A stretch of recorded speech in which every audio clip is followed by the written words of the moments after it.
Hey guys, welcome to the channel. My name's Kim and you're now tuned in to Sweet Kiss Creations.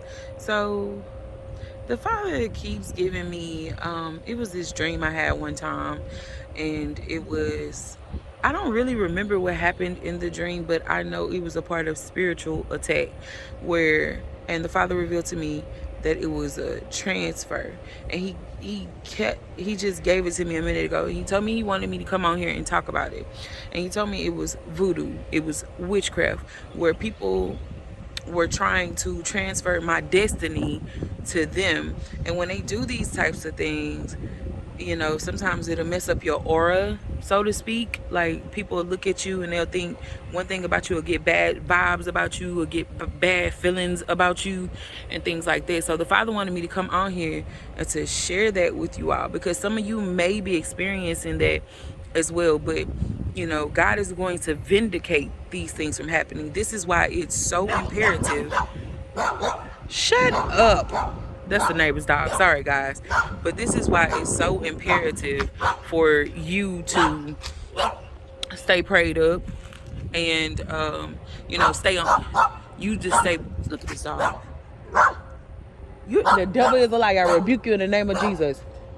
Yes. But this is why it's imperative for you to stay prayed up and you to do what the Father has asked you to do, as far as, fasting, praying, being in obedience, because some of these people thrive off of sending like unclean spirits to you.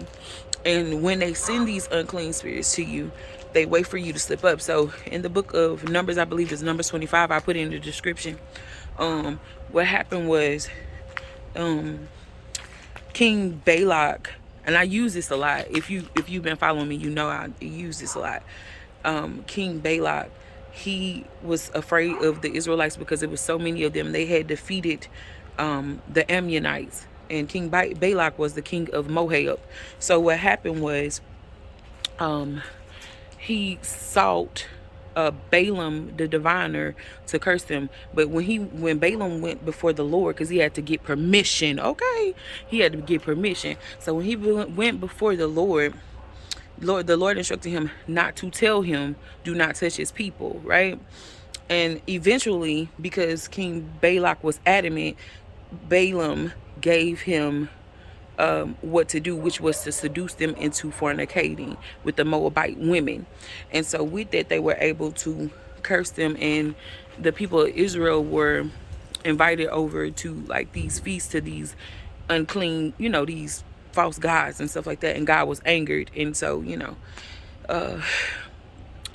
might want to go read that for yourself. But they'll send unclean spirits to you in order that they might curse you or try to do these things. But God is not going to let it come to pass, simply because he loves you and you're his child. He wanted me to share this for a reason. I don't know why, because we prophesy in part, glory be to God. But at the end of the day, the beginning and the end of the day, we got to understand that our lives, we're living epistles, right, for the kingdom of God. So your life is going to glorify God regardless. So certain things you have to go through, certain things you have to detest, and God has to see if he can trust you. God has to know, he wants you to know that he's with you. And so certain things like this is going to come about. If they did it to Jesus Christ, come on somebody, if they did it to Jesus Christ, then they will surely do it to you, right? So yeah, I don't know who this is for, but I love you all with the love of Christ, and we'll talk soon.